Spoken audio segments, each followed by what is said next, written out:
Well, South Carolina has a really good team, a hard playing team, really good in all three phases. Um, Coach Beamer's done an excellent job there, and they're playing with a lot of passion, and so we're excited that it's home. I think our crowd has proven that we have a good home field advantage. We need them here. 11 o'clock game. I know a year ago we went to Georgia and it was one of the loudest places I'd ever been in, and certainly their players had a lot to do with the success they had that day, but the crowd did as well. It bothered us, and certainly hope that we can get that same next Saturday that we had the first game of the year. So with that, or whatever you guys want to talk about, I'm ready. Coach, after watching the film of Saturday, is there anybody or anything in particular that stood out that maybe you weren't expecting or anything?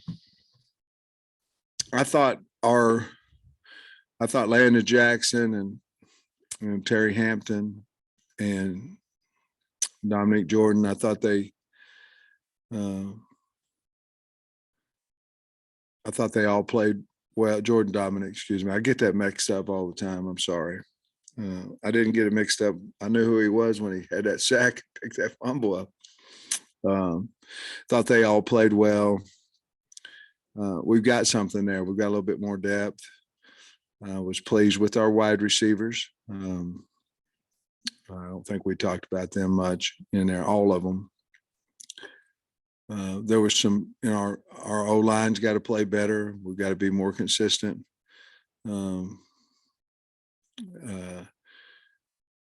With our reads and different things on offense. Defensively, we've got to play better in the secondary. But all those things, none of it was we're not playing hard. Our eyes are in the wrong spot. We just didn't cover them sometimes, and we didn't block them sometimes, and we've got to get better. But if you look back last year, I think after the first game and to the second game, we improved quite a bit. And that's old coach's cliche, but that's pretty accurate. You should improve more in the second week. That really you get game tape, you get live action, and so we look for a lot of improvement out of our team. Do you have any update on Catalan, Slusher, and Isaiah Nichols? Well, we're not ready really to figure out exactly Catalan's situation. We haven't, let's say that, I guess. Slusher's in the same boat there, and I think Nichols will be fine. The definition of Beamer ball back in the day was great special teams, and you cross paths with Shane. Yeah. Is he like, they blocked 2 punts for touchdowns, I think, in this game.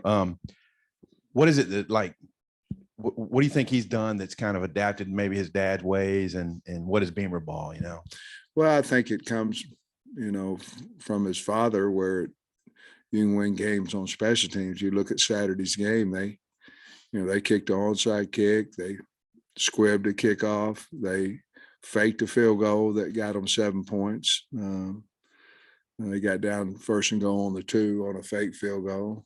They blocked 2 for a touchdown. So, special teams, they scored 21 points basically. And, but I think Shane knows how important it's a passion of his, just like O-line is to me. He was, at Georgia, he was a special tight ends and then the special teams coordinator at Georgia when we were there together for a couple of years. And so it's like anything. You emphasize it, you have passion for it.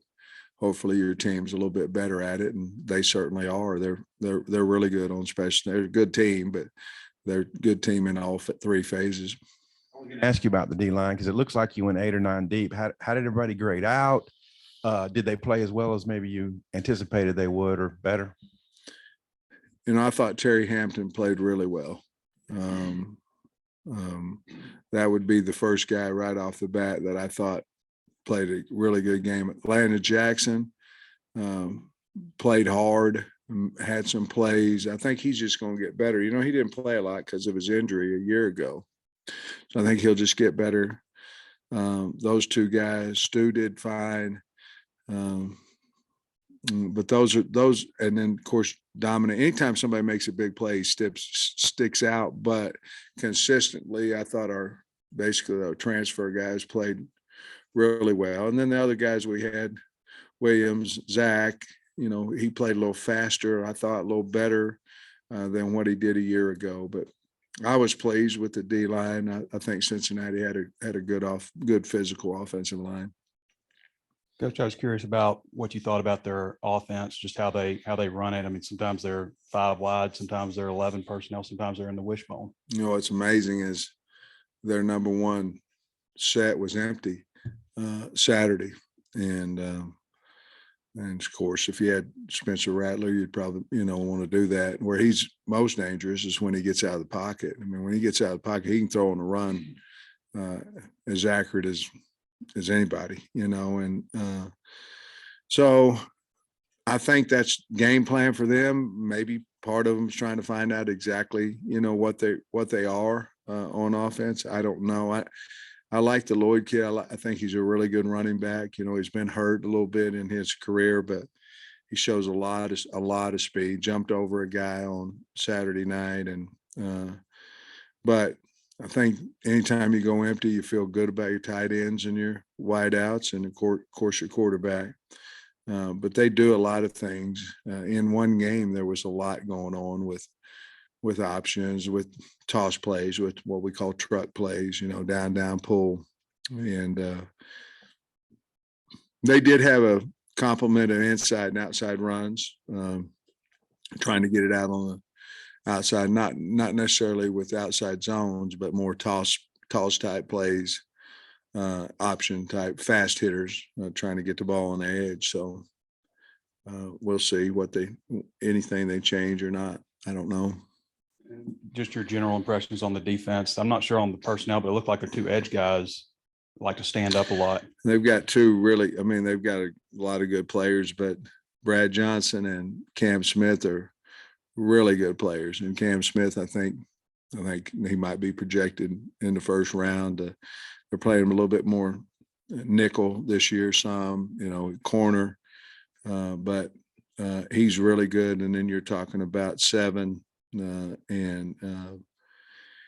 and 5 out there, and both of them are good players, big. They've got good size. Anytime you have good linebackers, in my opinion, you have a chance to have a good defense. I think that's a strength of theirs, and so I have 6 starters coming back, I believe, from last year. So they've got a lot of experience. Cornerbacks stand now that you've seen them through one game, and did you get any clarity there? Well, we have a lot of work to do. I think probably Nudie and Clark, Chavis would be another one that, there's still guys that need to get on the field somehow, but they got to practice better to do that. But I think those 3 right now are probably ahead of the rest of them at this point, but we'll see how practice goes. Are you concerned about depth at nickel at all? I know like you said, we don't really know what's happening with Slusher yet, but just what does that position look like with him potentially? Yeah, I told we don't know what's going to go on with Cat. We don't know what's going to go on with Slush, but I told the staff, we got to be concerned about the ones that are going to be there for sure. And we've got people that we can move, if we need to, Kyrie Johnson being one of those guys. And no, I'm not real concerned about it. I mean, the game of football, you may lose someone for a week, you may lose someone for a season. Just, it is what it is, and you hate it, but it's a physical sport, and that's why they pay us a lot of money, so we can get guys ready to play and recruit good players for depth. So we'll have to find out on those guys, but if they're not able to play, we'll be fine. Sam, what's your take on Rattler? Obviously a really heralded guy at OU, lost the job, but he's starting again. I like him. You know, he plays like a guy that's played before, you know, experienced, got a lot of poise. He got a lot of, you just can feel his confidence through the film. You know, I got a chance to watch the game a little bit live as well. You know, anytime you have a quarterback, sort of like KJ with us, he's either going to have through the whole team confidence about him, or the whole team reacts to me a lot about what your quarterback does. And you can kind of see that a little bit with South Carolina. They believe in him, and he runs the show well. And, you know, for a guy that just, you know, it was his first game, I thought he played really well. Of course, it's always good to get Georgia off your schedule, but South Carolina, you know, a couple of years ago, they win 2 games. Last year, they go to a bowl and win it and get Rattler, and they're looking a lot better than they did a couple of years ago. I guess, what's your thoughts about a playing couple them of years instead of ago, we Georgia? won 2 too, you know. So I think they're doing a great job. I think they have a really good team. They end up, you know, having a winning season last year in Shane's first year, and that was a heck of a job. I think they're a really good SEC football team, but we've had time to get better as well, but I have respect the job that they've done. I feel like I could be wrong about this. I don't feel like we heard a lot about Nudie in the preseason, but goes out and debut, has a pick. Just what were your impressions of his debut? What did he do well? Well, he's got to get better. I mean, obviously the pick was a huge play in the game, and he's got to be more consistent. That was basically that, and some injuries, why he was, you know, running 3 at times in camp. But he is a gamer. I mean, that's kind of who he is. We figured that out, but he seems to really enjoy it here. He's a great kid to be around, and I think he'll just continue to get better and better. And you know, I know when we played him last year, when we played LSU, and he was over on the other side, he made some really good plays against us. So he played ball. I trust him. So I'm happy he's here, and I think he'll just continue to get better and better. It was a big pick he had Saturday. And with Rocket, I think his first 3 carries may have had 6 yards. Looked like maybe there was some early frustration from him, but he settled in, had a nice day. What'd you think of him? Well, you know, you're gonna have some 1-yard runs, some 0 and all that, and he'll continue to. I think he's mature way above his years. You know, I think he's getting better. I think he's a better back right now than he was a year ago, and you know, he just stayed the course and read the O-line pretty well, but he runs extremely hard. I'll be honest with you, I was the first one that AJ Green carried the ball. That's the best I'd ever seen him ever in practice in a game. I think he had like 3 carries for 18 yards or something. I don't know what it was, close to that. But his very first carry, he hit it. He ran 10-3 through the hole, and he ran over some guys and got an extra 2 or 3 yards. That's really the first time practice and game, to be honest with you, that I've seen him really hit it. I think I was excited about him with that, and of course RW as well. I know the question was about Rocket, but I thought all 3 of those guys played pretty well and seemed to protect well as too. I know you guys have thrived on the blue collar work ethic that you have. You've kind of become the hunted now. You're ranked, and teams are going to be coming after you. Has there been any psychology you've seen in your team on viewing themselves differently and what people think of them? I don't know. We always will find a reason to play our brand of football. We like who we are. I mean, I don't know, you know, I don't know how good we are. I don't know how good Cincinnati is. And I mean, I don't know, but as long as we keep that chip, you know, disrespect type chip, whatever it may be, we'll find a reason, you know, talk to the team about things like that. But you're right. It's changed a little bit. You know, you see your name in the top 25 and all that kind of stuff. We've been there for a while now. And, but our kids, we have a smart group of kids and they believe in their coaches. I mean, they do. And they believe in what we've done is what we do at practice and how we play is the only reason of why we're winning. And I believe that too. So they like winning every bit as much as we do. And so I think they bought into not thrills and spills and all that. They bought into truth and they've seen it work by the way that we practice. And then I had a question about the pass game. What did you think maybe overall? Maybe you only took one or two deep shots. Not sure how many were called, but just overall pass. We had some, we just didn't let it loose,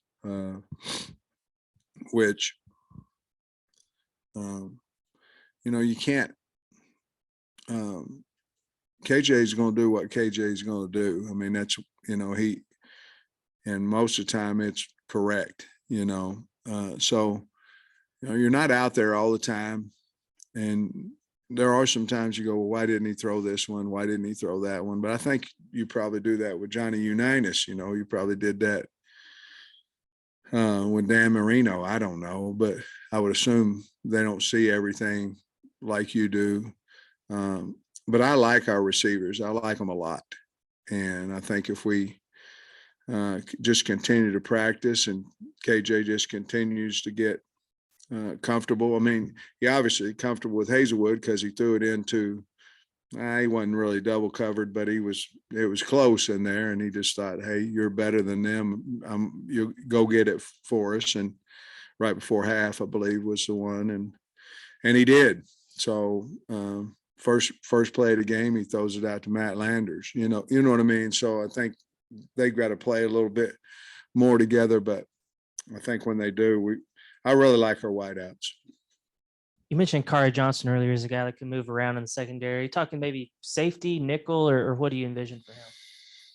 Both, probably. He's going to have to be able to play both those. We moved him to corner for a reason. We moved him to safety for a reason. But he at times last week he was in the two deep at corner. I mean, he was running two deep, and so he's a good player. I hadn't played quite as much, obviously, as the other guys, but he's smart. I think he's probably going to have to be a guy that is able to play both those spots. I know Ladarius Bishop, your first year here, played a lot of nickel. Would that be something you look at too, or? Probably not right now, to be honest with you. Probably not right now. How would you assess Max Fletcher in his first game? And is there still maybe an ongoing battle there with him and Reed? Yeah, there's obviously a battle there. I think if you ask Matt, he'd tell you he probably didn't punt as well as what he'd like to. We shouldn't have had to punt the second one that he punted out of bounds. We had a penalty on it, and but we did, and he punted out of bounds. I mean, that's the real part of it. But I think he'll get better. It was his, I never lived in Australia. I don't know what it's like over there to come over here, and there's a lot of people in the stands. He's probably a little nervous. Hell, I was nervous. I've been around a long time, so he'll be fine. Coach, you said last week that you were, going to hit Dominic a little bit with the scouts and get him some stuff where he can cut, where it's not predetermined. How did he look last week doing that? And is there a chance for him this week to play? I hope so. I hope so. I don't know. We're going to put him out there this week, today, and see what he can do. And if we feel good about it, I felt like we were experimenting with him a little bit last week. And it was basically, I don't think he's going to play type of experimentation. But we were trying to get him ready for a possibility to play against South Carolina. We're going to amp up his responsibility and his reps and see what happens on it. If we feel good about him and more importantly, he feels good about it, then he'll play. Will he be in green today? Yeah. Mm-hmm. And I'm curious about what you think, being an offensive line coach, what you think about what you see with South Carolina's offensive front. You know, they have a lot of experience. You know, Georgia State did a lot of things to them. They've got a fine coach. You know, a lot of times first game of the year, you don't play quite as well as you want to. They've got a good front five. A little bit different offense than what they did a year ago. I anticipate that they'll be in here and play really well against us. They've got a lot of veterans up there. So, and I recruited or tried to recruit some of those kids when I was at Georgia. So I know they have good players, and I'm sure they'll be ready to go. Coach, I'm curious what you saw out of Luke Jones against Cincinnati. Played well. I mean, you know, Luke, when he first got here, he was he wasn't an urgent player. A little bit of not slow motion, but not full speed, kind of like I'm thinking all the time. I don't know what they want, you know, all that. And that's gone completely away. I think he's a good left tackle in this league. And I was really, really happy. I think if you ask him, he'd probably be pretty happy. He got some things like all of us do, including me. But I think he had a good game. And then at linebacker, aside from Bumper and Drew, what did you think of the other guys? Yeah, we had Pooh end up playing, I think, somewhere around 17 snaps or something like that, and did fine. Played hard, ran down a play about 25 yards down the field and got in on a tackle. And then Crook, I think Crook played 6 plays, if I'm correct. But we knew, you know, we have a meeting before the game, you know, 45-minute meeting. And we say, okay, how are you going to play the players? And then I ask them, okay, somebody gets dinged up, somebody over here, what are we going to do? How are we going to adjust and all that? And we played the players exactly like they're at linebacker, like we wanted to, you know. Mike came in and talked about, we played those 2 inside guys too many plays. I said, well, no, we didn't. I mean, you don't play games. You don't go, man, I'm going to take them out for 20 plays so we can get these young guys a rep in a game like that. You're trying to win, you know, and so both those guys played a lot of plays, 70-something apiece. But we got enough experience with those other 2 guys, and we'll continue to hopefully earn a few more reps each game. Hey, you mentioned the Georgia game last year and the energy in the stadium. Before you went down there, N'Kobe Dean was talking about the 2019 South Carolina game, which was a early start and you guys had lost, and he thought something to the effect that the lack of energy had probably cost him. Do you perceive that that can sometimes be an issue for those early games, that it's hard for the players to get up for them? Oh, I think it's more of an excuse. You know, you get beat and you go, oh, well, it's 11 o'clock and the crowd was, you're supposed to be ready to play whether there's anybody in there. The crowd helps you. And that's why I want, you know, well, I don't have to ask the Razorbacks to come out there. They've already sold 70-something thousand tickets. They'll be out there. And they enjoy coming, so they'll be loud. And they helped us last week. But I think as a coach, you worry about everything. You know, you can worry just because I'm not worrying, you know, and I mean, you can't. It's weird. But 11 o'clock game, we practiced 6 times, you know, started at 10:15. That's not going to be the reason why we win or lose.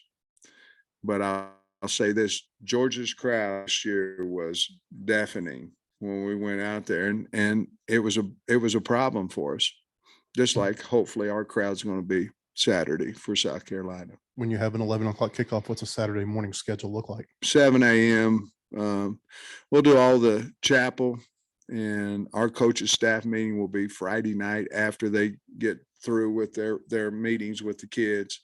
And then on Saturday morning, it'd just be 7 o'clock pregame. And then we always do a special teams walk. And then we always do a unit walk. And we get on a bus, I don't know, about 2.5 hours or so, 2:40 before the hog walk, and about 25 minutes down there, I think.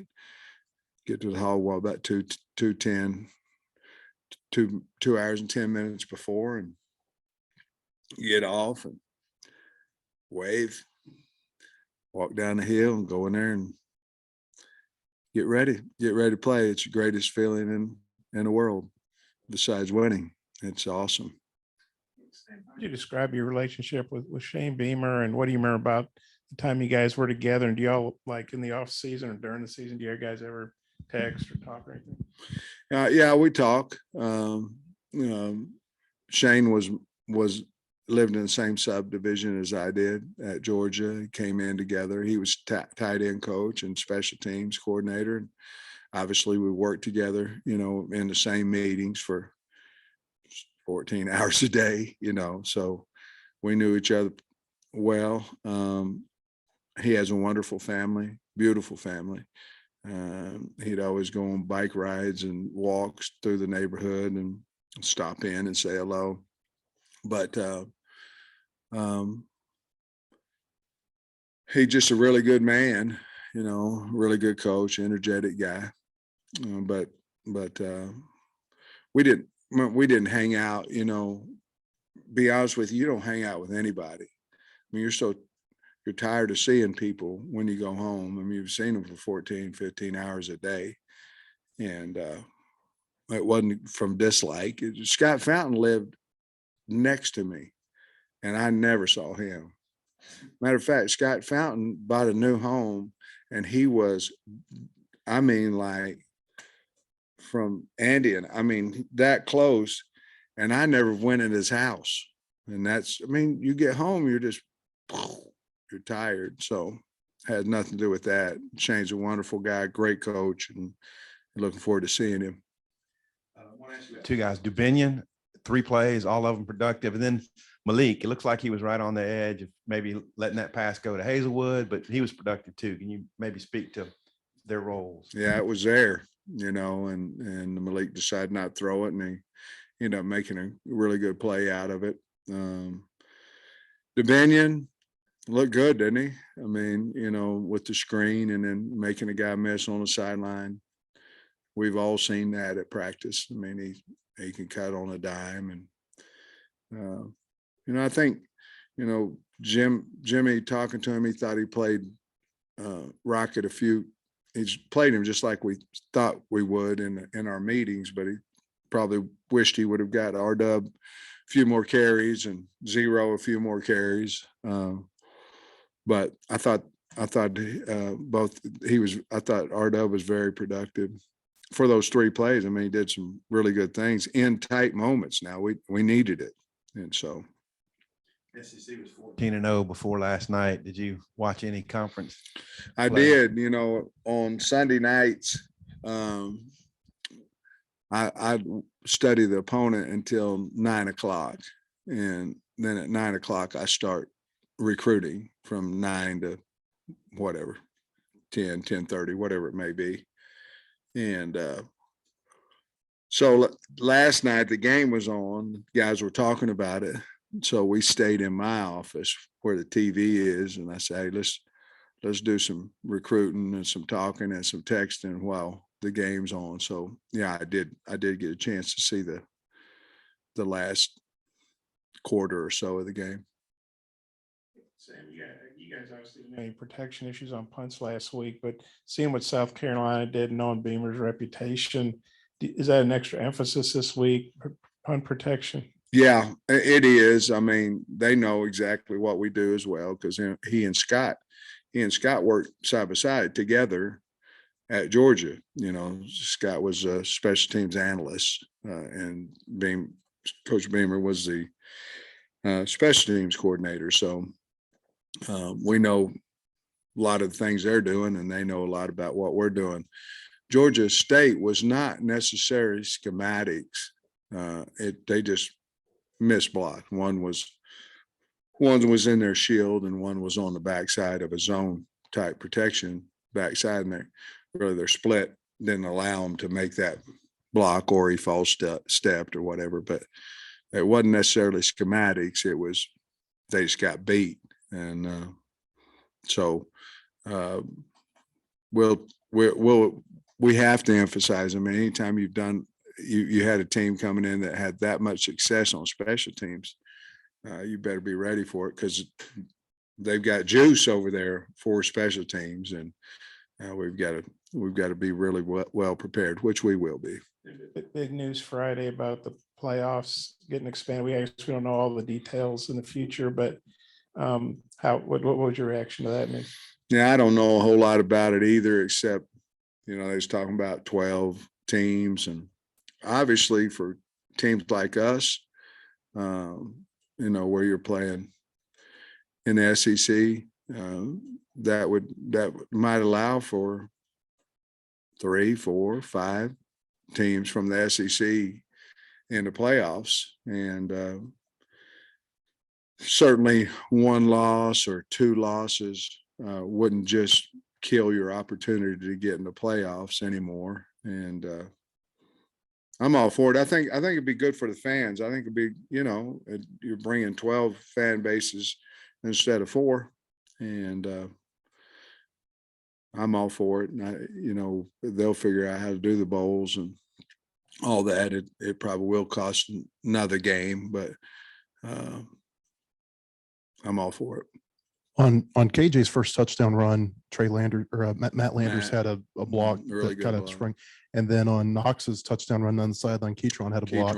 What did you think about the way the receivers blocked? We really have emphasized that big time at practice, and we even have perimeter drills and all this, just things about blocking and strain. And if we're going to tell the defense they got to run to the ball, we've got to continue to play hard on offense and all those type things. And both of them were really big, and so I mean, Trey just ran right down the sideline. He's close too. He needs to run a little bit, more into the field. But he just ran down the sideline because Keytron had him locked down pretty good. And then same way with KJ, made a guy miss. And then once he did that, Matt had him handled pretty good out there. And I may be missing one, but of all your holding penalties, I don't think any of them were on your linemen. Were you pleased with that regard of the? No, I mean, we had 7 penalties. If you get out of a game around 4, because most of the time they're going to call you 2 holdings. I mean, it's that's the average. 7's too many. Don't believe we had an offsides. I don't believe we had a legal procedure on offense. I don't believe we jumped offsides on defense. One of our, did we? Yeah, Dorian Gerald on the side, on the play up the side.